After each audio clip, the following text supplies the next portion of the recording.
Oke, Bismillahirrahmanirrahim. Jadi hari ini kita bahas mengenai multiple access ya. Multiple access itu intinya adalah pengertiannya. Ini pengertiannya kita bahas dulu. Jadi multiple access ini yaitu metode untuk mengakses resource yang terbatas. Jadi kalau teorinya seperti ini ya, tapi konsepnya adalah kita mengirimkan informasi yang banyak itu menggunakan metode yang seperti apa, kira-kira gitu. Metodenya seperti apa, bagaimana dengan informasi yang segitu banyak. Jadi kayak saya nih ngomong di kelas ini, itu kalau dibuat bit atau dibuat digital, itu informasi simbolnya itu banyak banget sebenarnya.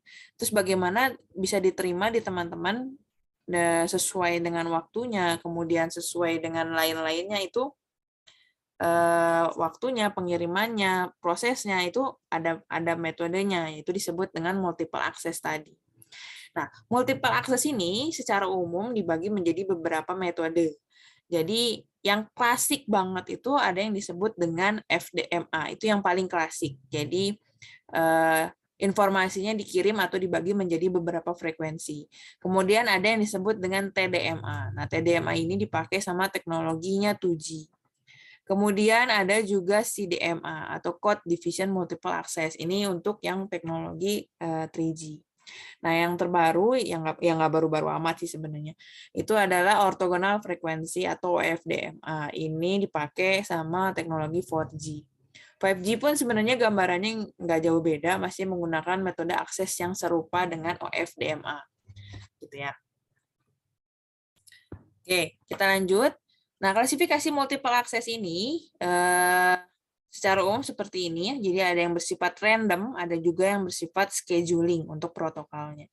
Tapi saya di sini hanya bahas yang FDMA, TDMA, dan juga ada yang CDMA. Jadi maksudnya gimana?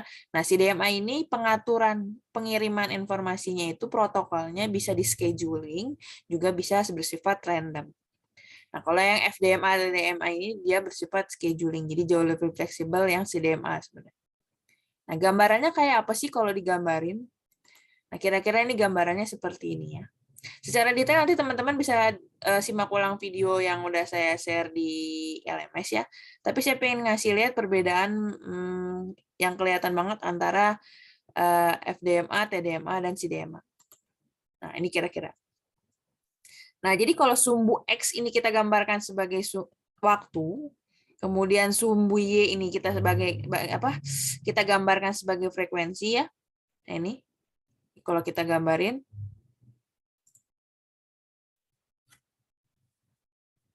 ada dua sumbu yaitu sumbu X dan sumbu Y.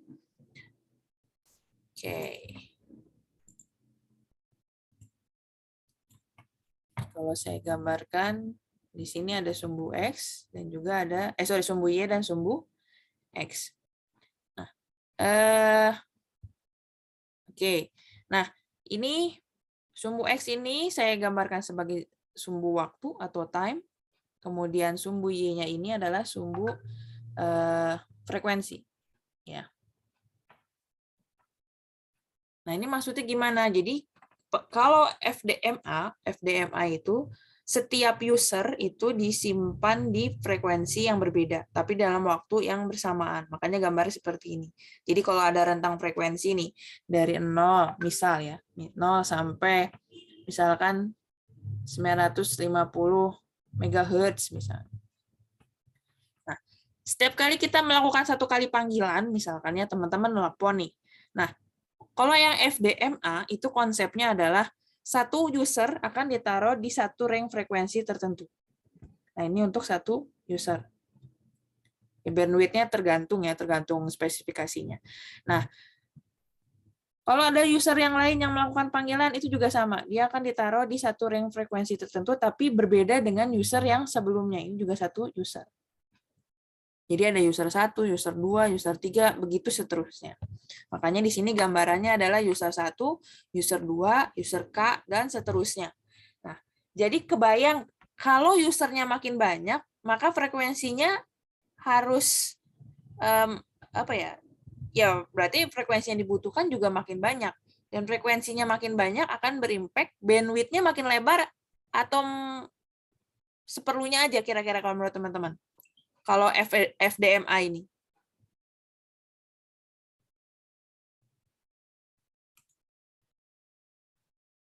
Gimana? Kira-kira.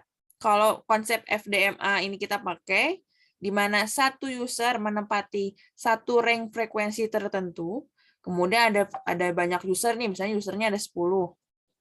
Nah, berarti makin banyak user, bandwidth yang dibutuhkan akan makin besar atau makin sedikit? Makin besar, Bu. Makin besar ya. Nah, itulah kelemahannya FDMA. Jadi, makin banyak. Kebayang kalau usernya ada 1000, berarti kita akan membutuhkan slot frekuensi yang jauh lebih banyak lagi ya, Bu. Kita akan bandwidth yang lebar gitu. Otomatis kalau bandwidthnya lebar, boros lah ya seperti itu, maka dayanya pun atau powernya pun akan semakin boros, kira-kira gambarnya seperti itu. Nah, FDMA ini kalau secara teknologi dia dipakai di teknologi 1G sebenarnya, jadi masih jadul sebenarnya. Karena dia kebutuhan frekuensinya cukup besar. Nah, karena kebutuhan frekuensi yang cukup besar ini, muncullah teknologi yang disebut dengan TDMA. Nah, kalau sebelumnya itu adalah frekuensinya yang dibagi-bagi untuk satu user, sekarang satu user ditaruh di frekuensi yang sama, tapi waktunya yang berbeda.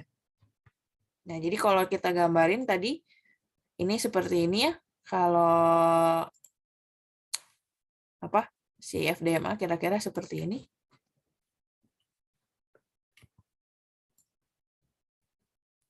Nah, kalau TDMA itu ceritanya akan lain lagi. Jadi kalau TDMA itu adalah waktunya yang dibagi-bagi. Jadi satu user itu akan menempati posisi waktu yang berbeda. Dia akan Jadi misalkan nih user satu melakukan panggilan nih, atau Siva melakukan panggilan telepon, misalkan telepon ke Akbar misalnya. Siva telepon ke Akbar. Anggaplah user satu ini adalah Siva. User 2 ini adalah Akbar misalnya ya. Kita kasih contoh seperti itu. User 1 Siva, user 2-nya Akbar. Nah, Siva sama Akbar ini ada di satu area yang berdekatan sebenarnya. Jadi kita anggap seperti itu ya. Nah, kalau tadi FDMA itu Siva sama Akbar itu akan berada di rank frekuensi yang berbeda. Nah, kalau menggunakan konsep TDMA,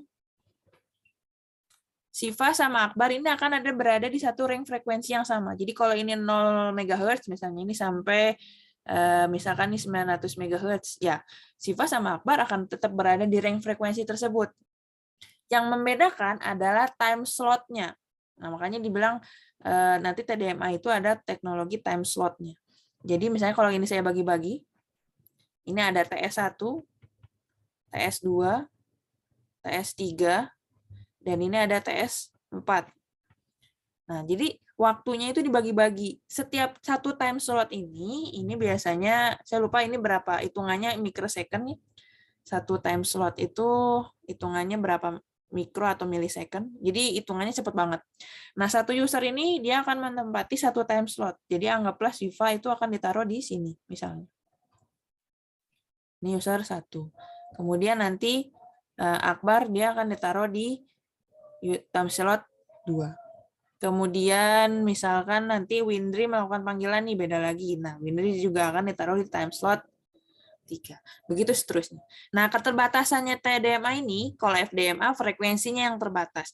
Kalau TDMA ini time slotnya yang terbatas. Jadi time slot itu kan rentang waktunya, periodenya lah. Kalau teman-teman di sistem komunikasi itu periodenya itu terbatas.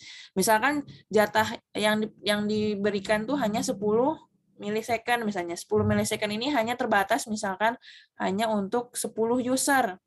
Berarti satu usernya adalah 1 milisecond ya. Satu usernya itu adalah kira-kira 1 milisecond. Nah, berarti hanya 10 user. Sedangkan user yang masuk itu banyak banget. Misalkan di daerah itu yang melakukan panggilan telepon tuh mungkin ada sekitar 20 atau 25.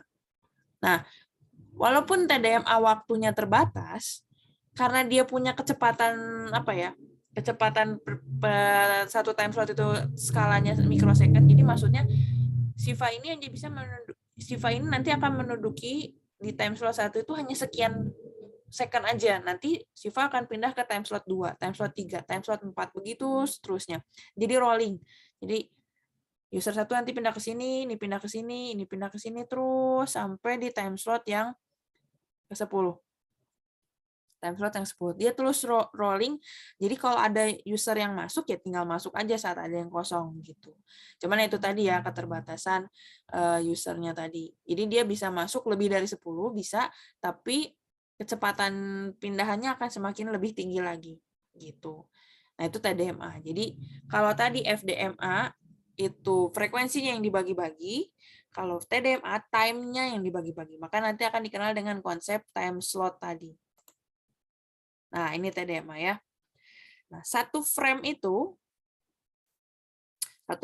satu ini ya. Dari 0 ke kanan ini satu time frame. Itu lebarnya adalah 4,615 milisecond lebarnya. Nah, makanya saya bilang ada time slot 1, time slot 2, time slot 3, misalnya satu TDMA ini satu frame-nya itu terdiri dari 8 time slot. Nah, jadi buat yang baru tahu, jadi di TDMA ini implementasinya lebih ke 2G ya atau sistem GSM. Jadi TDMA ini dia punya yang disebut dengan satu frame. Satu frame-nya lebarnya berapa? 4,615 milisecond. Satu frame ini terdiri dari 8 time slot. Kira-kira seperti itu. Nanti kebayang berarti satu time slotnya berarti dia berapa milisecond, kira-kira gitu ya. Berarti ntar tinggal dibagi aja ya. Ini berarti ntar tinggal 4,615 itu dibagi 8. Nanti hasilnya berapa milisecond, itu satu time slot gitu ya. Jadi satu time slotnya punya rentang waktu masing-masing. Nah, seperti ini. Nanti si time slot 1, 0, 1, 2, 3, 4, 5, 6, 7, nah ini berisi dengan usernya masing-masing gitu. Jadi frekuensinya ya lebarnya tetap sama gitu. Dia nggak butuh bandwidth yang lebar-lebar amat. Si user tetap ada di frekuensi itu, nggak perlu digeser-geser. Kalau dia ketemu BTS yang lainnya, tinggal pindah time slot aja gitu, atau nggak perlu pindah teknologi segala macam, enggak gitu. Jadi itu kelebihannya. Nah, tadi FDMA itu 1G, TDMA ini adalah teknologi 2G. Ya, itu tolong dibedakan sama teman-teman. Jadi yang satu frekuensinya yang dibagi-bagi, yang satu time-nya yang dibagi-bagi. Secara keuntungan lebih untung TDMA, jelas, karena bandwidth-nya kita nggak sampai boros bandwidth, itu pasti. Kemudian daya yang dipancarkannya juga nggak sebesar ini ya, FDMA. Oke, nggak apa-apa Rian, dikondisikan aja. Oke, nah, tadi TDMA ya. Jadi teknologi 2G itu masuk dalam atau menggunakan multiple access yang disebut dengan TDMA. Nah, bagaimana dengan CDMA? Nah, CDMA ini dipakai oleh teknologinya 3G. 3G-nya 3G seluler maupun 3G WCDMA ya, maksudnya kayak e-video. Nah, itu tetap konsepnya sama. Jadi CDMA ini dipakai sama 3G-nya, 3G UMTS. Nah, jadi 3G itu ada 3G UMTS, ada 3G yang e-video. Jadi kalau teman-teman ini ya, 3G itu sendiri, jadi 3G itu nanti dibagi dua, ada yang 3G UMTS, ada yang 3G e-video. Nah, video tuh ini operatornya adalah smartfren. Kalau yang UMTS nanti dia akan berkembang ini ke arah HSDPA, kemudian HSUPA seperti itu ya, HSPA lah ya. Nah, ini operatornya operator klasik ya. Operator kayak T-Cell, kemudian XL, Indosat seperti itu. Gitu ya. Jadi 3G itu yang bedain smartfren sama dan lain-lainnya itu adalah ininya, teknologinya sama. Nanti ada pembedanya lagi, nanti kita lihat bedanya.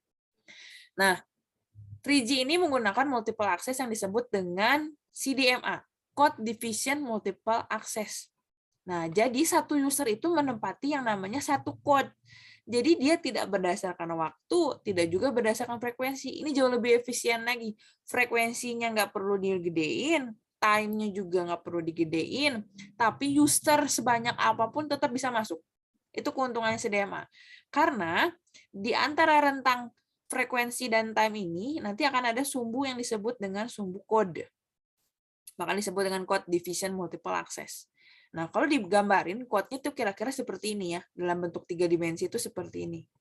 Jadi ini sumbu X-nya time, waktu, sumbu Y-nya itu adalah frekuensi. Ya. Nah, penggambarannya seperti itu. Nah, di dalamnya ini ada banyak kode-kode yang sifatnya acak atau scrambling ya. Jadi ngacak gitu. Nah, jumlahnya banyak dan tak terbatas. Biasanya itu tergantung dari settingan ya. Settingan perangkatnya sanggupnya berapa banyak code, kira-kira seperti itu. Jadi kalau perangkatnya sanggup sampai ratusan code, ya berarti akan ada banyak ratusan user yang bisa join di sini. Gitu. Nah, karena kelebihannya itu, maka kan kalau tadi di FDMA kita terbatas frekuensi. Kemudian di TDMA kita terbatas time slot. Nah, kalau di CDMA kita tidak terbatas apapun. Itu kelebihannya. Makanya CDMA ini nanti ini bisa dimanfaatkan untuk data tadi. Makanya kan kalau FDMA ini lebih banyak ke voice ya. Voice tapi voice yang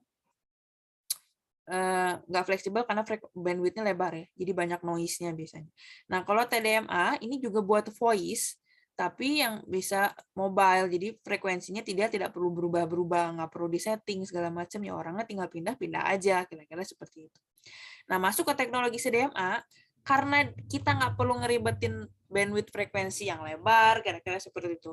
Kita nggak perlu ngeribetin waktu yang terbatas, kira-kira seperti itu. Setiap orang bisa mengakses kapan saja, kemudian tidak terbentur sama aduh ini penuh nih, aduh apa lagi ya, ini frekuensinya nggak masuk nih, nggak.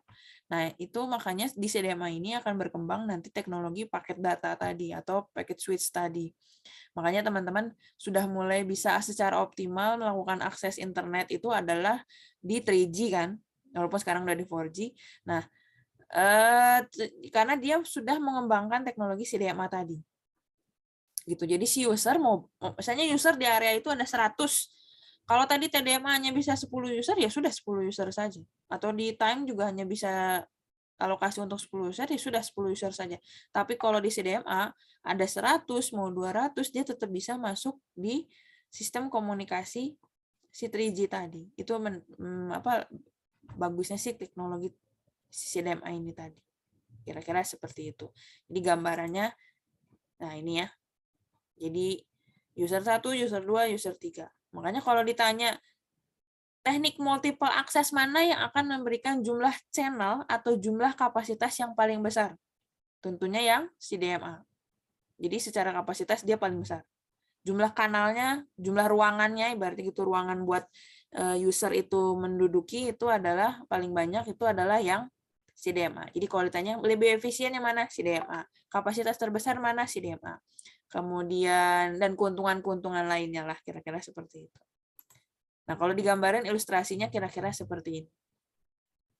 Gitu. Jadi ada kode, ini kode ya atau kode yang sifatnya acak atau scrambling. Nanti setiap user itu akan dapat satu kode, kira-kira gitu gambarannya gitu. Nah, ini untuk perbandingan secara teknisnya, jadi secara kanal bandwidth-nya.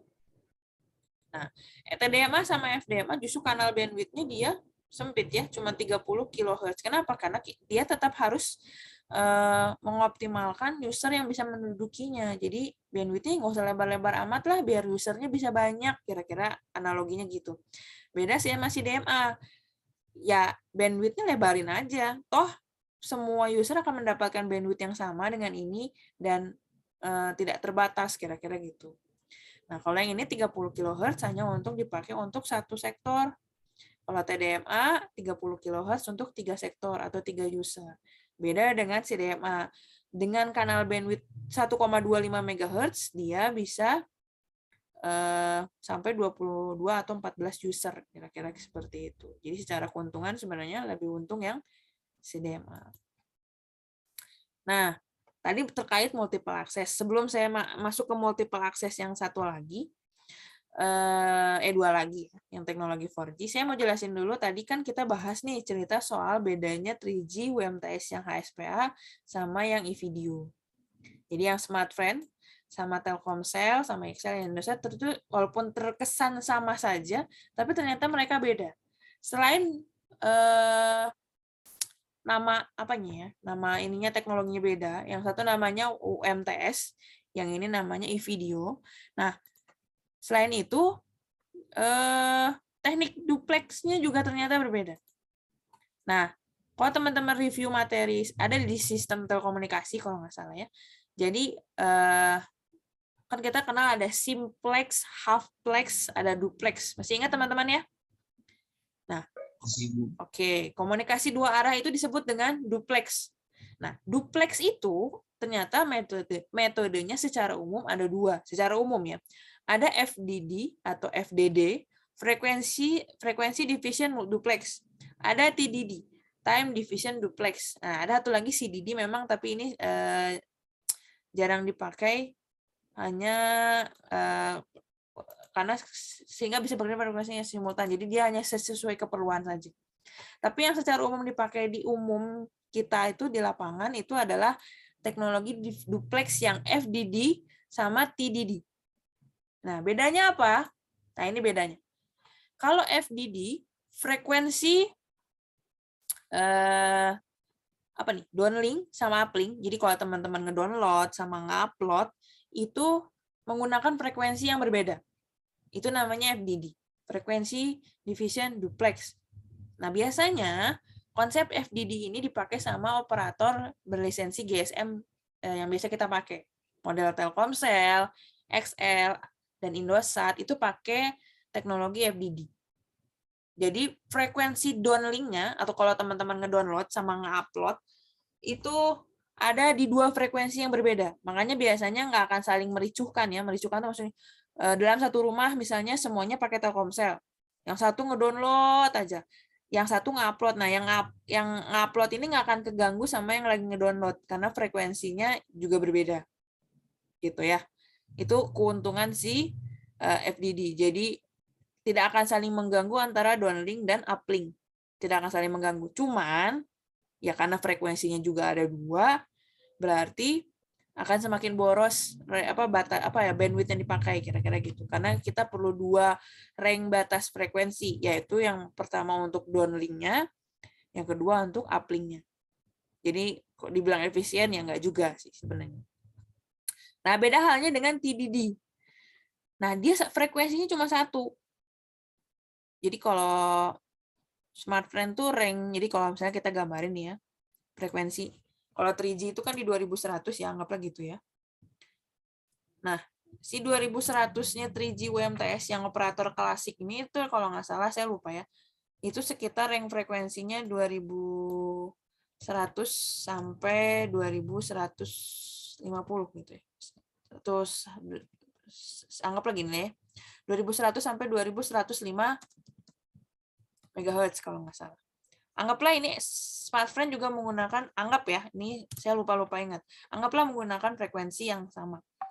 Jadi 3G-nya smartphone ini dari 2100 sampai 2105 MHz. Bandwidth-nya sama ya, sama-sama bandwidth-nya sama-sama 5 MHz. Jadi sama-sama punya bandwidth 5 MHz. Cuman bedanya, kalau yang pakai FDD, 5 MHz ini harus dibagi dua. Harus dibagi dua. Jadi ada yang 2,5 MHz untuk downlink. Kemudian 2,5 MHz itu untuk uplink. Jadi bagi dua. Beda dengan TDD. TDD itu walaupun bandwidth-nya 5 MHz, nah ini dipakai berbarengan. Jadi 5 MHz bisa buat downlink, bisa juga buat downlink, juga bisa buat uplink. Jadi nggak dibagi dua. Nah, gambarannya kira-kira gini. Jadi dalam satu frekuensi itu downlink dan uplinknya frekuensinya sama. Nah, enaknya ya kebayang ya, 5 MHz berarti gini, teman-teman bisa lihat, kalau di satu rumah misalnya, hobinya semua ngedownload, semua nggak ada yang ngupload, ya baiknya memang pakai yang teknologi TDD. Makanya kalau teman-teman komparasi antara kecepatan read atau kecepatan downloadnya paket data si smartphone sama operator Telkomsel misalnya dengan ukuran yang sama, byte yang sama, itu biasanya smartfren jauh lebih cepat. Kalau nggak diganggu sama yang kegiatan upload, karena dia megahertz 5 MHz sendirian dipakai buat downlink. Beda halnya dengan FDD, ya dia cuma dipakai 2,5 MHz untuk downlink. Pasti lebih cepat ini. Cuman jeleknya TDD adalah itu kalau dia tidak diganggu sama uplink. Nah, kalau dia diganggu sama uplink, di mana uplinknya ya misalnya download 100 GB sama upload sama-sama 100 GB, ya kebayang ya berebutannya kayak apa. Kira-kira seperti itu. Karena tidak diatur dan tidak di-manage lah kira-kira seperti itu. Jadi antara uplink dan downlinknya itu saling berebutan. Kira-kira gitu. Makanya kalau teman-teman yang pakai smartfren, itu kalau yang hobinya download doang ya nggak masalah sebenarnya. Saya malah lebih merekomendasikan teman-teman kalau misalnya kebutuhannya cuma download doang, ya bagusnya pakai smartfren sebenarnya. Tapi buat orang-orang yang kerja tuh maksudnya dia perlu mendownload data, perlu ngupload email, perlu ngirim data, ya baiknya pakai yang menggunakan yang FDD tadi. Gitu, karena dia ada dua aktivitas berbeda yang harus sama-sama jalan, kira-kira gitu. Kalau TDD ya memang sama-sama jalan, tapi kalau dua-duanya jalan berbarengan ya akan saling berebutan, itu sih. Ya itu tergantung kondisi lah. Dan biasanya, pengalaman saya, nanti mungkin bisa tanya ke teman-temannya yang udah kerja di smartfren, mungkin ada. Nah, kondisi download si TDD itu akan lebih mendominasi sebenarnya daripada upload.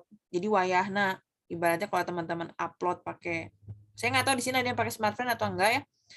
Kalau upload pakai smartphone tuh biasanya jauh lebih lama. Nah, karena di sistem ininya dia sudah disetting yang jadi priority adalah downlinknya atau kegiatan download. Jadi kalau ada download sama upload, dia akan memprioritaskan downloadnya. Uplinknya nggak dia prioritikan. Beda halnya dengan FDD. Dua-duanya tetap dia prioritikan. Gitu ya. Itu cerita soal tadi FDD dan TDD. Oke, sampai sini dulu teman-teman. Kira-kira cerita saya masih bisa diterima sama teman-teman? Bisa. Ya, nggak ngantuk kan? Enggak, Bu. Enggak. Saya lagi ngedongeng soalnya. Biasanya kalau lagi ngedongeng ada yang ngantuk. Oke, jadi kalau teman-teman, oh ternyata smartfren tuh lebih cepat ya ternyata, ya bisa jadi karena teknologi TDD-nya tadi. Gitu ya. Jadi yang mau saya tekankan di materi ini adalah mengenai konsep FDMA, TDMA, CDMA, dan juga FDD dan TDD tadi. Oke. Oke, kita lanjut ke multiple access bagian kedua. Ini bercerita tentang khusus buat 4G. Nah, ternyata itu kenapa sih muncul ada OFDM dan SCFDMA? Itu sebenarnya alasannya adalah ternyata scrambling code tadi si CDMA ya, CDMA tadi itu ternyata dia punya ini juga ternyata keterbatasan. Walaupun dia sifatnya scrambling, acak segala macam, ternyata secara kualitas ya kebayang ya dia sepenuh-penuhnya dia tetap bisa disupport di frekuensi dan time slot sekian dengan scrambling code yang tak terbatas, kira-kira seperti itu, akan mempengaruhi kualitas informasi yang dikirim. Makanya kalau teman-teman nelpon ya, teman-teman bisa bandingin suara nelpon teman-teman kalau pakai 2G sama 3G. Ada yang udah pernah nyoba nelpon bandingin teknologi, jadi saya teman-teman nih di daerah ini kayak Windri, saya nggak tahu nih Windri lebih dominan 2G apa 3G Win di daerah rumahnya Win?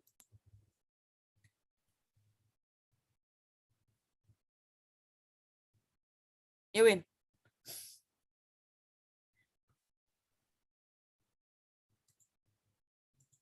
Oke ya. Jadi anggaplah satu area. Nah, kualitas teleponnya 2G sama 3G itu secara kualitas itu jauh lebih bagus yang 2G. Jernih banget suaranya. Ya, karena itu tadi dia walaupun terbatas time slot-nya, tapi satu orang itu akan mendapatkan kualitas yang jauh lebih optimal dalam saat waktu dia pengiriman data, pengiriman informasi atau simbol-simbol yang lainnya.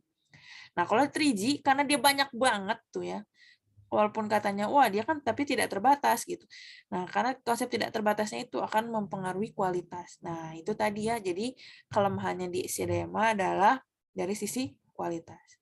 Makanya muncullah teknologi 4G yang tidak memanfaatkan multiple access CDMA, tapi pakai yang namanya OFDMA. Nah, suka ada orang-orang yang nanya, apa bedanya OFDM?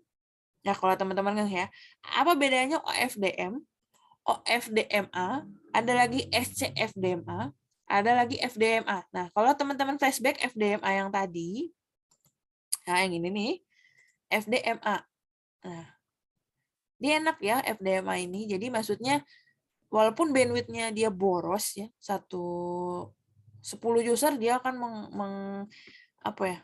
10 user akan berimpact, akan ada 10 rank frekuensi yang dibutuhkan, kira-kira seperti itu. Akan semakin lebar tentunya, kira-kira seperti itu. Walaupun boros, tapi secara kualitas dia jernih banget suaranya. Ya bayangin aja, satu user dia menduduki sini, user satu lagi di sini, nggak berebutan pula. Jadi frekuensinya emang benar-benar dipakai sama user satu doang, dan area sini cuma dipakai sama user 2 doang, dan begitu seterusnya. Tidak akan ada saling mengganggu antara user satu dengan user yang lainnya. Makanya kualitasnya jernih banget biasanya kalau nelpon di teknologi 2G atau 1G itu jernih banget. Nah, karena alasan itu, maka muncullah pengembangannya, yaitu OFDMA. Jadi FDMA, konsepnya sama dengan FDMA, frekuensinya tetap dibagi-bagi, tapi bersifat ortogonal. Nah, itu kayak apa nanti kita lihat. Nah, sebelum saya bahas OFDMA itu kayak apa, saya kenalin dulu multiple access yang dipakai di teknologi 4G. Nah, kalau di 2G, 3G tadi mau uplink, mau downlink, itu multiple access-nya sama ya. Jadi kalau downlink-nya FDMA ya bisa jadi uplink-nya ya FDMA juga. Terus 2G downlink-nya TDMA ya uplink-nya juga TDMA. Jadi nggak ada bedanya.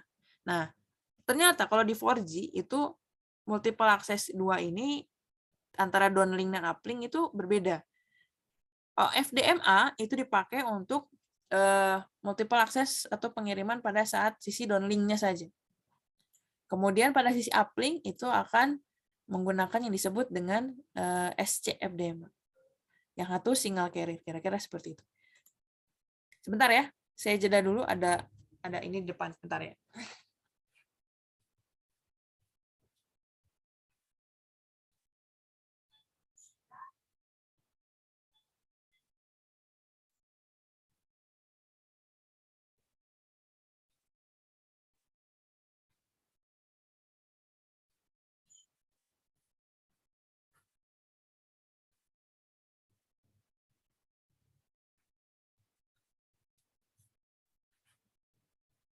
Oke, sorry kepotong, ada paket di depan. Oke, kita lanjut ya. Jadi downlink untuk LTE itu pakai multiple access yang disebut dengan OFDMA. Kalau uplink itu pakai yang disebut dengan SCFDMA. Nah, bedanya apaan sampai kita lihat. Nah, sebelum bahas SCFDMA dan OFDMA, saya ingin ceritain dulu. Kalau teman-teman kan suka denger nih, ada OFDM, ada OFDMA. Itu bedanya apaan sih, Bu? Itu kenapa dipakai sih, Bu? Nah, kira-kira seperti itu. Nah, OFDMA itu sebenarnya adalah perkembangan atau pengembangan dari teknologi OFDM. Jadi kalau bercerita, ya kita ceritanya ya dari OFDM dulu. Kira-kira gitu. Ya, jadi kita bercerita dari OFDM dulu. Nah, nanti OFDM ini dia akan berkembang menjadi OFDMA dan juga SCFDMA. Jadi basicnya itu sebenarnya adalah di ini ya, di OFDM. Nah, ini basicnya ada di sini.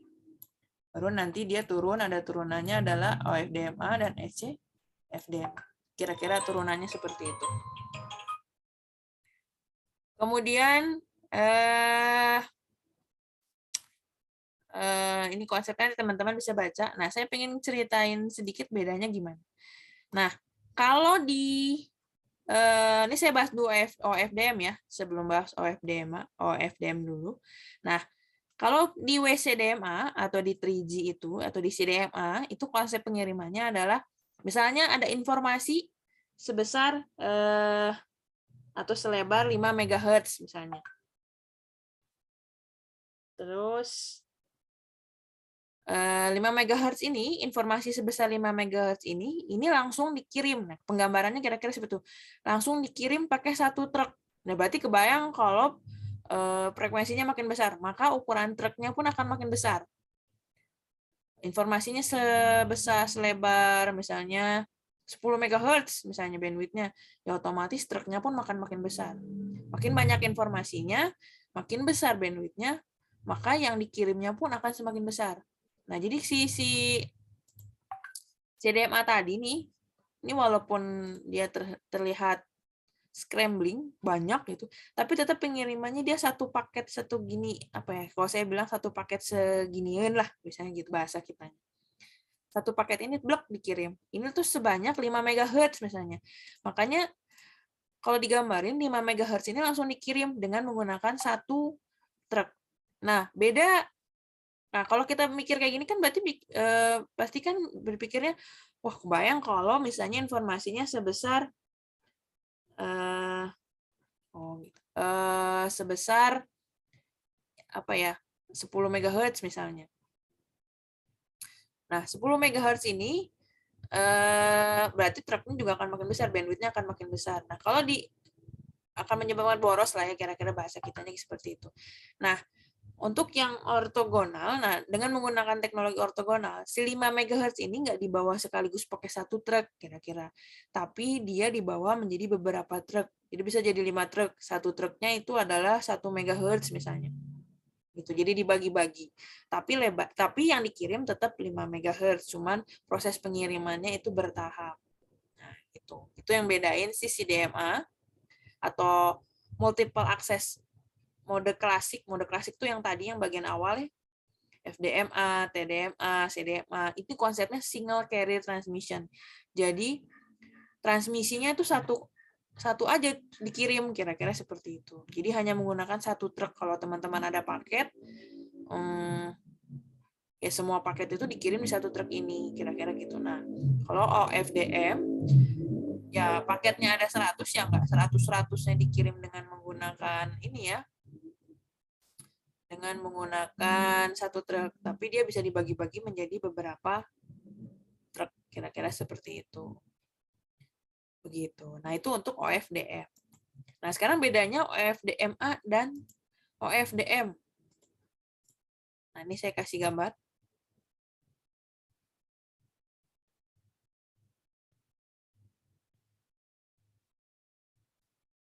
Nah, ini ya. Jadi kalau teman-teman lihat ya, nih. Paketnya ada 3 nih. Ada yang warna apa tuh? Pink, hijau, dan biru. Pink, hijau, biru. Kalau menggunakan OFDM, paketnya dikirimnya satu-satu. Paket biru dulu kirim. Paket hijau dulu kirim. Paket merah dulu kirim.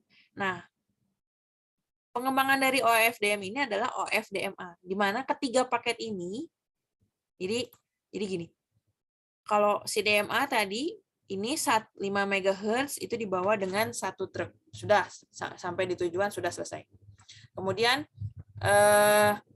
muncullah OFDM, di mana 5 MHz ini dibagi menjadi beberapa truk, kira-kira seperti itu. Jadi paketnya dibagi-bagi, kemudian paket ini dibagi menjadi beberapa truk, dan dikirimnya ternyata berbeda-beda. Itu kekurangannya OFDM. Jadi walaupun dia ini efisien, tapi dia beda nih. Ya, jadi 5 MHz tadi dibagi jadi ada yang warna biru, ada yang warna kuning, ada yang warna merah.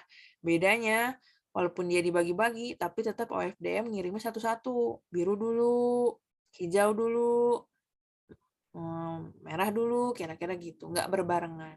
Beda dengan OFDMA. 5 MHz-nya memang dibagi-bagi, tapi dia ngirimnya sekaligus set, langsung nyampe. Kira-kira gitu. Jadi lebih efisien sebenarnya yang OFDMA. Waktu delay-nya nggak selama yang OFDM. OFDM ini kan lama, berarti ya dia ada waktu delay jeda antara paket satu dengan paket lainnya. Kalau OFDM dia nggak ada delay. Tuh, makanya teman-teman ngerasain teknologi 4G yang sekarang itu kan delay-nya ya mungkin kalaupun ada delay hanya sepersekian mili atau mikrosecond lah, kira-kira seperti itu ya. Nah, itu nggak kerasa lah kalau dari rasa manusia tuh. Makanya dia delay-nya kecil. Ya gitu ya. Ini cerita OFDM versus OFDM. Oke, sampai sini dulu. Teman-teman kira-kira paham nggak sih ceritanya paket kalau dikirim pakai CDMA, OFDM, dan OFDMA? Gimana? Atau ada yang mau ditanyakan dulu? Ingin bertanya Bu, kalau paket itu mempengaruhi latensi nggak Bu? Paket itu Yang yang mana? ya pengirimannya yang OFDM sama yang satunya lagi OFDM Hmm? itu akan mempengaruhi latensi nggak Bu? Latensi pasti ada sebenarnya. Sebenarnya setiap pengiriman informasi ini itu pasti ada latensi. Cuman eh, gimana ya? Semakin tinggi teknologi komunikasi ya, itu latensi tetap ada, tapi semakin angkanya semakin kecil. Jadi kita nggak bisa ngilangin Kecil. latensi. Latensi pasti ada. Dari proses pemindahannya aja ini kan sudah ada latensi sebenarnya ya. Ini pindah ke sini, pindah ke sini, pindah ke sini, itu pasti ada latensinya. Cuman yang bikin keuntungannya adalah latensinya atau delay-nya itu angkanya kecil. Jadi kalau kita bikin angka tuh kira-kira ya, kalau kita simulasikan, jelasin, misalnya si DMA, ini latensinya atau delay-nya itu skalanya misalnya dia ya masih skala milisecond lah. Gitu. Terus OFDM ini masih milisecond tapi milisecond yang angkanya kecil. Jadi kalau ini misalkan angkanya kecil. 1 milisecond sama 10 milisecond, cepetan mana? Yang 1 milisecond. Oke, nanti kebalik ya. Ini 1 Semakin milisecond, kecil ini semakin 10. bagus. Nah, ini. Nah, satu lagi OFDMA. OFDMA ini nggak pakai skala milisecond lagi. Dia skalanya udah Nanosecond. mikro. Ya mikro atau nano lah ya. Soalnya yang 4G, yang 5G sekarang itu udah nano soalnya levelnya. Makanya nggak kerasa, mikrosecond. Kira-kira gitu. Mili, mikro, nano, kira-kira gitu. Nah, jadi latensinya tetap ada, cuman ya kalau secara perasaan manusia pasti nggak akan kerasa lah ya. Kita delay 1 detik aja sebenarnya nggak kerasa kan, apalagi ini skalanya milisecond. Cuman kalau di sistem itu kerasa, karena kan ada penumpukan apa paket data, pengiriman seperti itu kan juga ngaruh ya. Gitu. Kira-kira gitu. Jadi kalau ditanya latensinya ada. Cuman angkanya besarannya beda. Gitu kira-kira. Bayang ya? Terima kasih Bu. Oke. Bayang Bu. Yang lain ada lagi?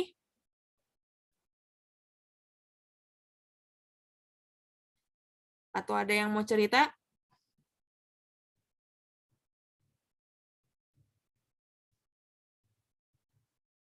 Oke. Kalau belum ada, kita lanjut ya. Jadi tadi bedanya teman-teman paham ya ceritanya pengiriman si paket-paket ini menggunakan teknologi CDMA, OFDM, dan OFDMA. Nah, kalau digambarin ya kira-kira gini lah. Jadi OFDM ya paketnya si 5 MHz tadi dibagi jadi 3. Ya udah 3 tok gitu kira-kira gitu. 3 tok kemudian dikirimnya satu-satu. Nah, si OFDMA tadi dia memang tetap 5 MHz, tapi 5 MHz-nya banyak banget gitu. Jadi informasinya banyak. Yang satu, ini yang dua, ini yang tiga, dan ini bisa dikirim berbarengan, kira-kira gitu.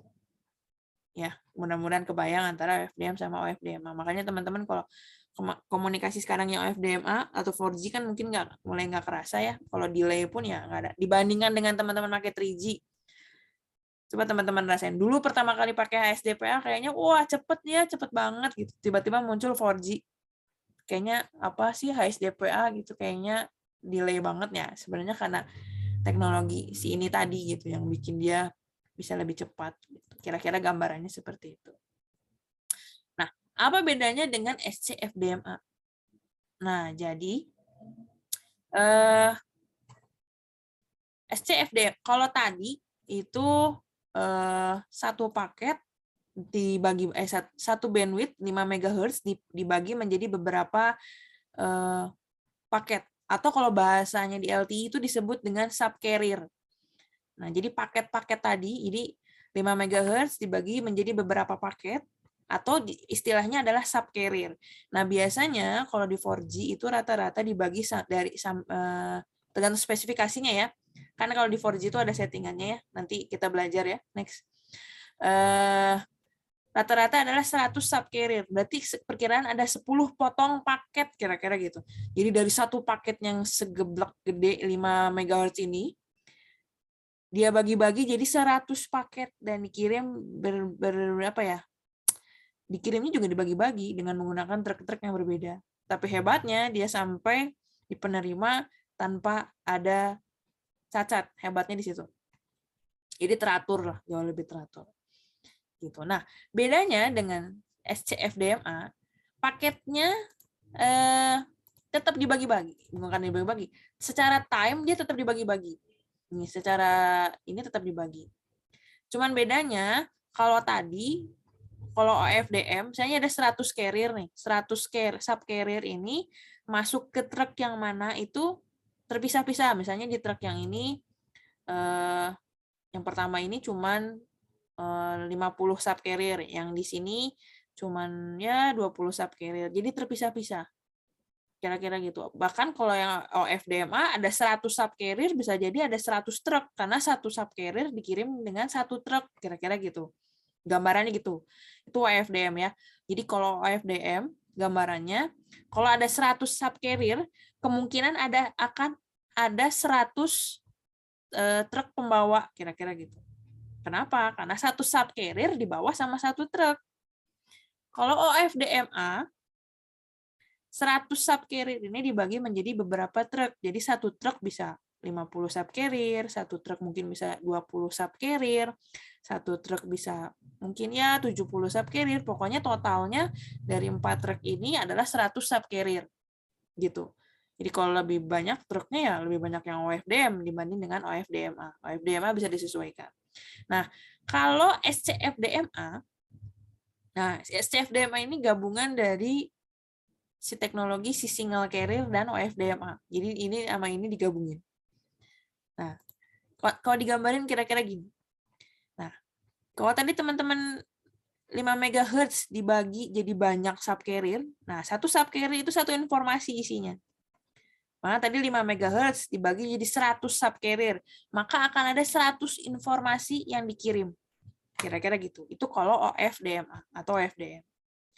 Nah, kalau SCFDMA, satu subcarrier itu mengandung 100 informasi itu. Jadi kalau 5 MHz dibagi jadi 100 subcarrier, kalau di OFDM dan OFDMA, si 100 carrier ini dipecah-pecah. Kalau di SCFDMA ternyata tidak. Informasi yang 100 subcarrier itu ada di setiap subcarrier-nya. Jadi dia udah dipecah, dikirim pula semuanya. Kira-kira gitu. Nah, ini biasanya buat ini ya. Kenapa ini konsepnya seperti itu? Nah, SCFDMA ini biasanya dipakai buat image processing biasanya.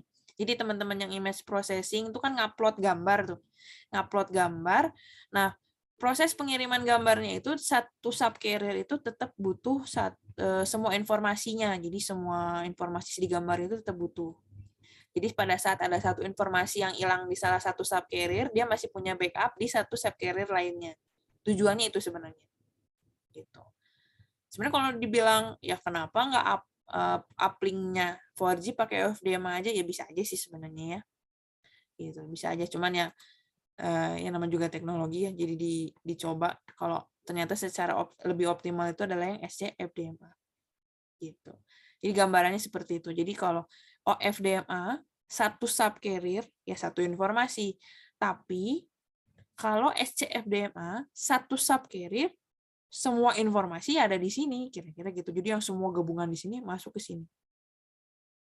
Nah, tujuannya tadi sih sebenarnya arahnya lebih ke misalkan ada salah satu, nah kekurangannya OFDMA ini adalah kalau ada salah satu data yang hilang,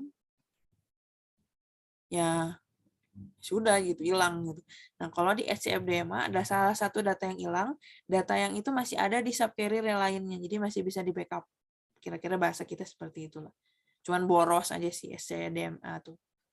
Gitu. Nah, ini kalau penggambarannya kira-kira seperti ini. Jadi ada simbol, ini frekuensi, ini waktu. Nah, kira-kira seperti itu. Gitu. Jadi ini gambarannya saja. Ya minimal teman-teman paham lah ya, maksudnya bedanya CDMA, FDMA, TDMA, dan OFDM itu apa. Karena kalau dulu saya bingung bayangin OFDM itu apaan sih? Jadi paketnya itu diapain sih sebenarnya?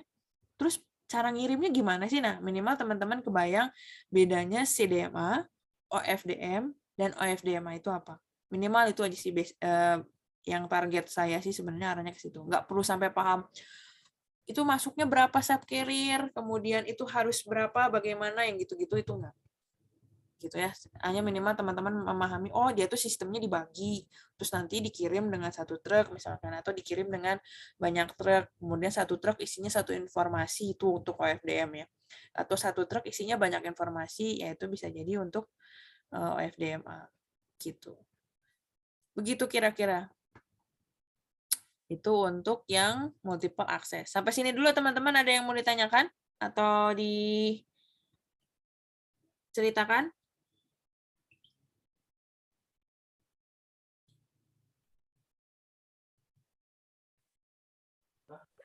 Oh ya Bu, mau nanya.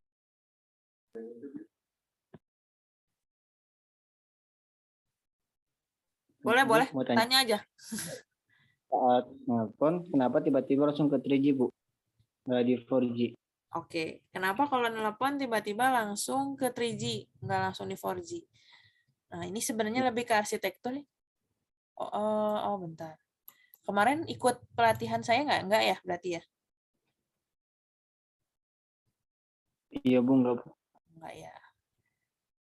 Kemarin ikut pelatihan saya, Akbar, Siva, Ajrul, ingat nggak kenapa 4G nggak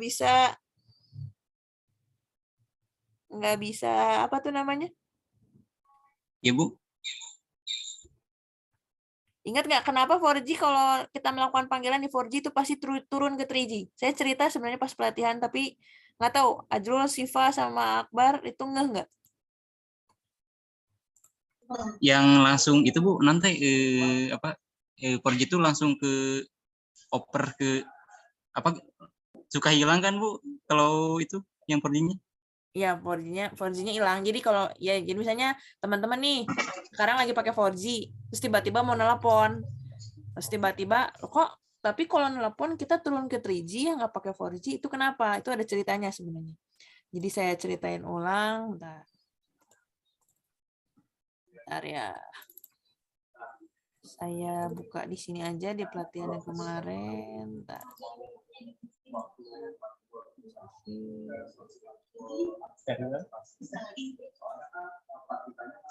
Ini kalau dibuat training mahal nih trainingnya.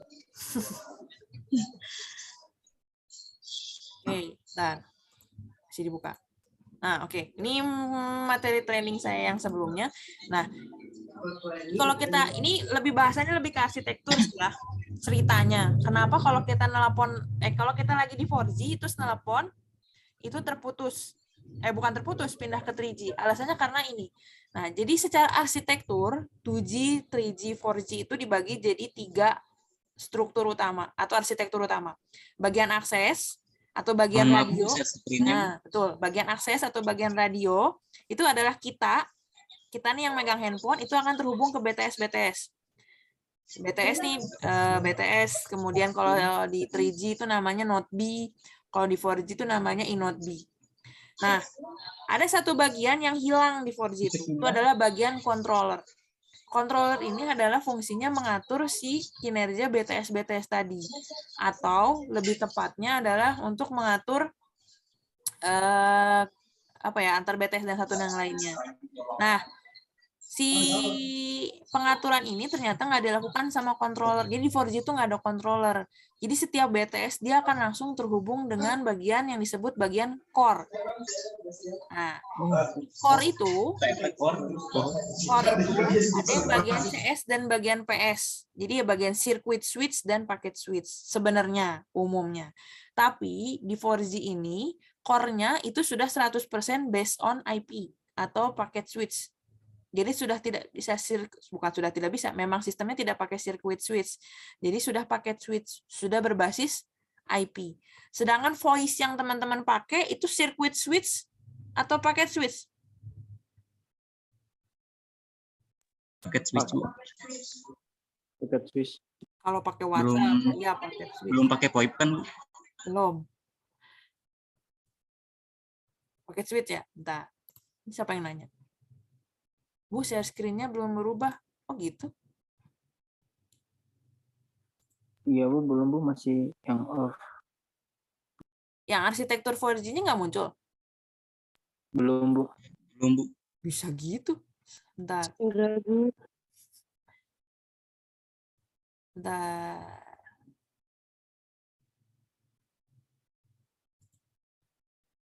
Oke, ini kelihatan ya? Oke, ini kelihatan ya? Salah klik. Nah, jadi arsitektur 4G itu ada, ini arsitekturnya ada bagian akses, ada bagian controller, ada bagian core. Nah, bagian akses ini adalah bagian radio, di mana kita yang punya handphone ini terhubung ke BTS-BTS ini. Nah, ada satu bagian yang hilang di arsitektur itu, yaitu bagian controller. Jadi semua BTS ini yang handling adalah bagian core.